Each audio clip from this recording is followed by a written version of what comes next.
Welcome to the Mike Litton Experience Podcast. Mike has over 31 years experience in real estate, finance, and investing. He's passionate about being a father, a teacher, a realtor, an investor, and a leader. Everyone has a story, and our passion is to help them tell it. And now, introducing the host of the Mike Litton Experience, Mike Litton. So what can you expect from the Mike Litton Experience? You can expect stories that will inspire, motivate, advice that will sharpen your focus, and expert information on real estate, finance, and market conditions. Laurel Anne Hill, thank you so much for being our guest on the Mike Litton Experience. Like we talked about before we hit record, everybody has a story, and our passion is to help them tell it. So with your permission, we're going to start with where you were born, go all the way up to today, and then we want to talk about these amazing books that you've written too. You're actually working on another one, and then you have several that you were actually involved in editing and that kind of thing. So thanks so much for being here. First correction, I've written 3 novels. Oh, 3. I apologize. I had 2 on what I saw. So 3. That's great. Yeah. And I was born in San Francisco. Yeah. In 1943, St. Luke's Hospital. There you go. Did you grow up in San Francisco? I grew up in San Francisco. I lived there till I was 28 years old. And then I moved to Monterey with my first husband, who, thank goodness, was not my first husband, was my first husband, but not for very much longer. Then I met my second husband, the real good guy. Oh, so you upgraded, did you? I upgraded. Boy, did I ever upgrade. That's great. So growing up in San Francisco, what was your favorite thing about growing up there?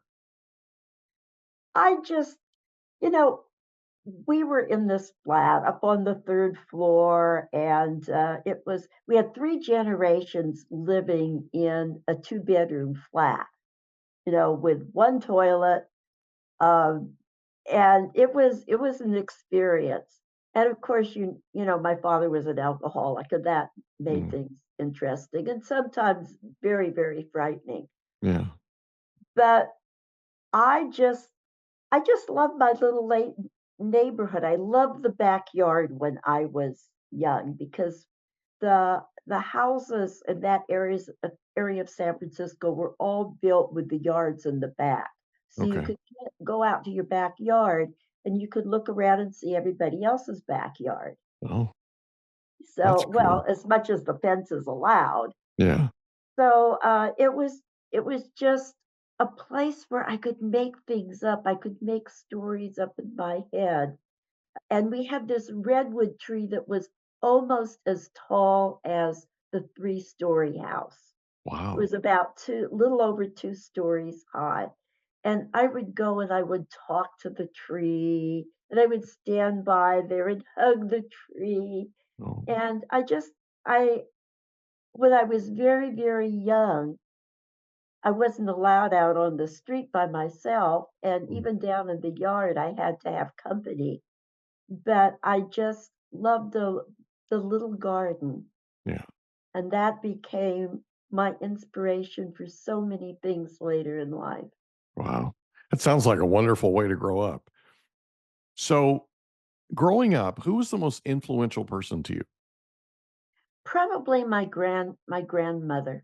Okay. Probably so. My grandfather died when I was 11. And that was sad. He had cancer. Yeah.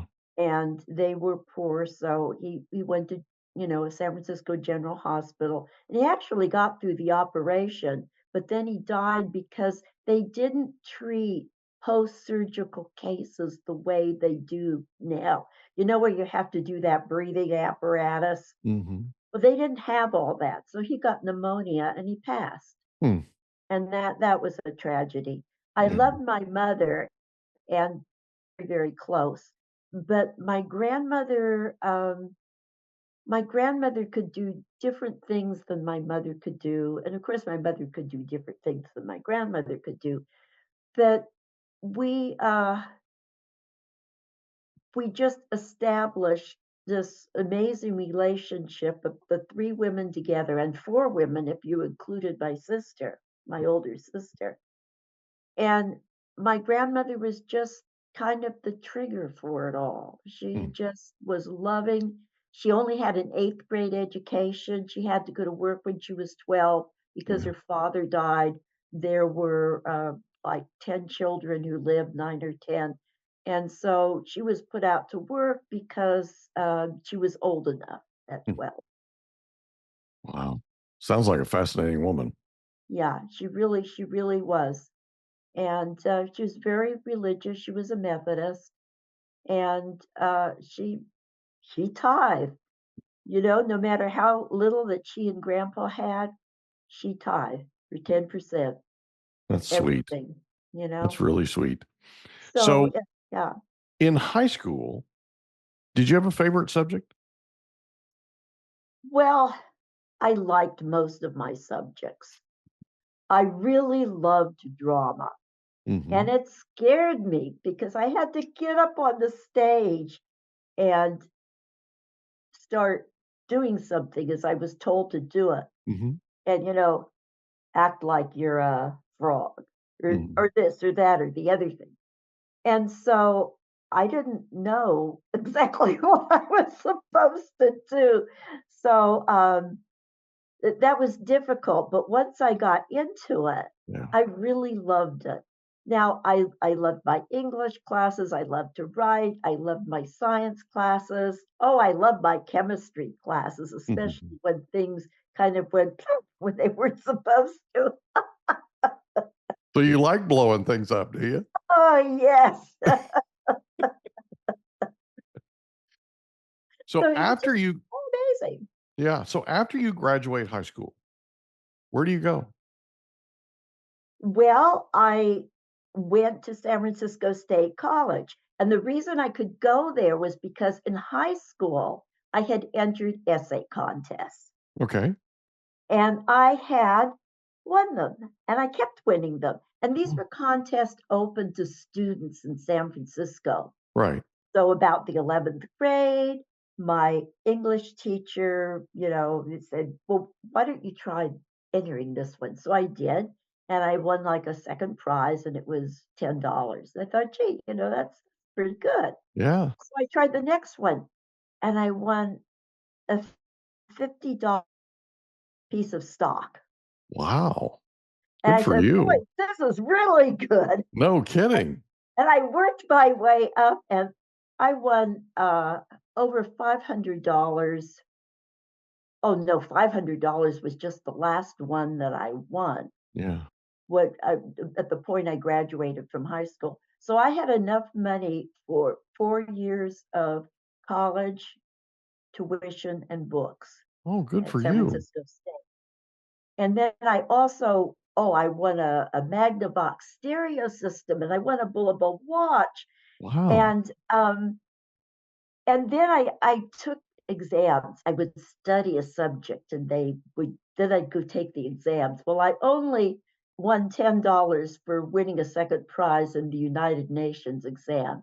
But in the American Petroleum Institute, I won first place, and that was $100. Wow, that's awesome. And I went out and bought an electric typewriter. I love it.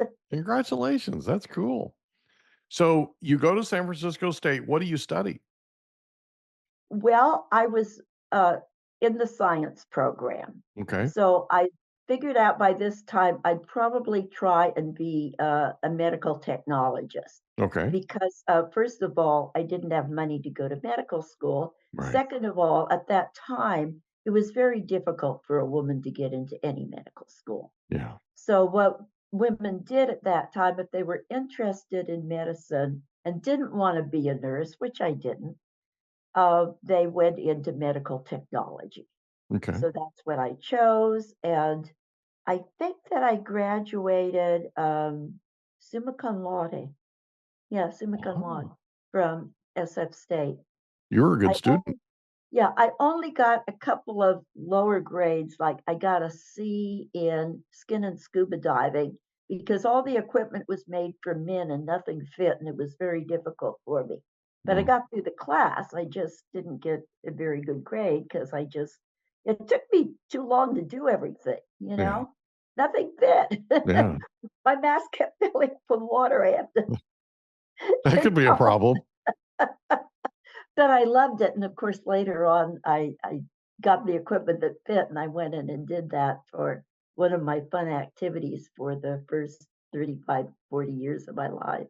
Oh, good. Good. I'm glad you did that. So you graduate from San Francisco State. Where do you go from there? Well, I was accepted in a training program at Children's Hospital in San Francisco. Okay. Yeah, and I applied to about 6 or 7 training programs, and I was accepted into all of them. Oh, good And job. yeah, and so I chose San Francisco because I didn't drive, so I wanted to be able to go and take a bus there. Yeah. And by this time, I had married my first husband, and so that we moved out into the avenues in San Francisco, so that I was closer to the hospital. And so I just started learning things, and it's really an experience because I'd had small jobs before. I'd worked in an office, I'd done this, I'd done that. I'd been a chemistry teacher's assistant in the prep room, so to speak, when I was in college. And so, but going out and just doing things and dealing with patients, and I had to learn how to draw blood from people. And there were not phlebotomists then. The technologist had to draw the blood. Even the nurses were not allowed to draw the blood. The nurses would start the IVs, the technologist would draw the blood. So the first time I was so nervous, what if I get blood all over? What if I do this? What if I do that? And so I just went in, and God made a miracle. I hit the mark. Wow. My tube and changed my tubes. And I said, okay. You had to have been relieved. But there were some patients, of course, along, my line of work that eventually I had trouble, and we would sometimes have to have several people try and get the vein because it wasn't always easy. We had drug addicts, and their veins had been misused, and so they were difficult. Yeah. And then, the pediatric ones were always hard. Yeah. And fortunately, the newborns, where we had to do the heel sticks for the phenylketonuria test, you could just stick the heel. Yeah. So you didn't have to try and get their little arm. Yeah, I remember that when my kids were born. I was in the nursery with them, and especially our firstborn, I just got him to where he wasn't crying anymore. Just got him calmed down. And she comes over and pins his foot back and pops him in the heel, and now he's upset again, and it's like, wow. I just gotten him calmed down. So yeah, that was quite a deal. When they did it with my daughter the second time, obviously I was expecting it, but the first time I didn't know. I hadn't been through that before, and that was quite an experience. So something I'll never forget, obviously. So how long were you at Children's Hospital? Well, only for my year of training. Okay. I was given a position if I wanted it. All 5 of us were, but we all loved microbiology. Oh, there you go. And the microbiologist there at the time was awful. Oh. He didn't do things the way that we thought they should be done. He didn't do things the way probably any other microbiologist in San Francisco thought things should be done. And we all protested, and none of us accepted the position. So I had to go out and find another job, and I went to work for the man I eventually married. Really? So tell us about that. Yeah, He had a wife and he had 3 children, and I was married to my first husband. And so we knew each other for many years by the time we got married. He lost his wife to a brain tumor, Mhm. and that was sad. And my marriage ended. My first husband was psychologically abusive, and I just had real trouble with that. And I remember David one time telling me, that was my second husband, you don't have to deal with that. Come live with me. I'll never treat you like that. Mm. And he was the most wonderful man. I lost him about 7.5 years ago, almost 8 years ago, I'm sorry. How long were you married? than me. So I knew it was going to probably happen eventually Yeah. because he was 20 years my senior. Yeah. How long were you married? 42 years. Wow. That's a long time. Yeah, I wanted to go to 50, but things didn't happen that way. Yeah. Wasn't quite in the cards. So you go to work for him. What were you doing for him? Everything in the lab. It was a small lab. We had a head technologist and who also worked in the lab, but a lot of stuff that he did was just, organize. Mm-hmm. And then there were 2 to 3 other technologists. And so I had learned everything at San Francisco General and what I didn't learn, because you don't learn all the equipment. Different hospitals have different equipment. Right. And I still remember when I went over and it was my turn to go through the chemistry department. And I said, where's the flame photometer? And they pointed to this old piece of equipment there. And I said, I thought to myself, God, that looks like the first one ever made. So I went to turn it on, and it blew up. Oh, no. Because you had to do those in a very certain way. Right. And I didn't do it quite right. So then they went out and got a nice flame photometer. After you blew the first one up? Well, was see, I think you like blowing things up. You mentioned that earlier.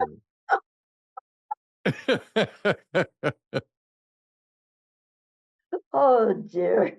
So how long did you work for your second husband? 3 years. Yeah. Yeah, 3 years. And then we moved down to Monterey, and I went to work there at a lab in Monterey. And it was not inside of a hospital, it was a private lab outside of the hospital. Mm-hmm. So I was doing some different things that I hadn't really done as at the small hospital. So I was having to do things like paternity testing. Hmm. So I took all this to heart, as all these instructions of the way that I was supposed to do things, and I made them even better, because there's no way you want to get any tube mixed up with any other tube, because this is a very serious matter to to accuse someone of having your baby, if it, and Mm-hmm. the being the father, so to Right. speak. And so I went and I put one rack of tubes on one lab bench, and I go to the other side of the lab bench across the corridor and put the other set of tubes. I did everything completely separate, and things weren't as complicated as they are now. So much was done in test tubes, Yeah. and microscope slides and things like that. And there were very few electronics. Yes, we had um, the electronic way of doing blood counts. Mm-hmm. We had a colder counter, but that was about the most sophisticated thing we had. Hmm. So So how long did you work at that lab? I worked there 3 years. And at that point, I left my husband and I went back to live in Walnut Creek, and I married David. Okay. Okay, And hold on. So wait just a second. So you went to work for your second husband, yeah, and then you ended up you did both of I you went move down to to Monterey? I went to Monterey with my first husband. Oh, gotcha. Okay. Yeah, and at that point, I couldn't deal with it anymore, Gotcha. and he was having my first husband was having, just real bad problems, and he was taking it out on me with just it was torment. Yeah. It wasn't physical abuse, it was mental abuse. Hmm. And I said, no, I'm not going to do this. I'm not Yeah. going to do it. And so I waited until he was out of town, and I packed up my china teacups and my clothes and, things like that, and went and hid in a motel room in Monterey. And, and, and then I went back to work, of course. So I was out of there in maybe a week or two. And you went to Walnut Creek. And I went to Walnut Creek, and David had found a place that I could move into, and I could afford the rent. I gave my first husband the house. I kept the bank account. It only had about $500 in it, that I figured I would get a job. And I gave him everything else. I just wanted out. Yeah. Oh, I understand. I can only imagine. So you moved to Walnut Creek and you go to work with David. Yeah, well, I didn't go to work with David in Walnut Creek. Okay. I had to go find a separate job. You can't, the way things work is that if you were the wife of a pathologist, you couldn't work in any lab in that city, because they didn't want the bad things that they didn't want to be tattled on, so to speak. So that meant I had to go to Oakland or San Francisco to find work. And even Oakland was too close. But I found a job in San Francisco. And that was at St. Luke's Hospital, the hospital where I was born. Right. And I still remember when I interviewed for a job and I said, you owe me a job, I was born here. Just so we're clear. Yeah. And they hired me. Were you a medical technologist for them too, or were you in the research lab? Yeah, medical technologist. Oh, good job. Yeah. So at some point, you make the decision to start writing. Talk about that process and talk about what made you decide to get into writing books. Well, of course, my initial decision to write stories was before I could read. Right. My older sister, I mean, she could read at 4 years old. I couldn't read till the 2nd grade. And so we hope you enjoyed another episode of the Mike Litton Experience. If you did, do us a favor, smash that subscribe button, tell your friends, family, and coworkers about our program, and wherever you get your podcasts, please leave us a rating. It helps us to connect with quality people just like you. And that's a wrap. Another episode of the Mike Litton Experience in the books. Reach out to Mike on Instagram at Litton Realty. Want to meet with Mike? Check out calendly.com/Rio760.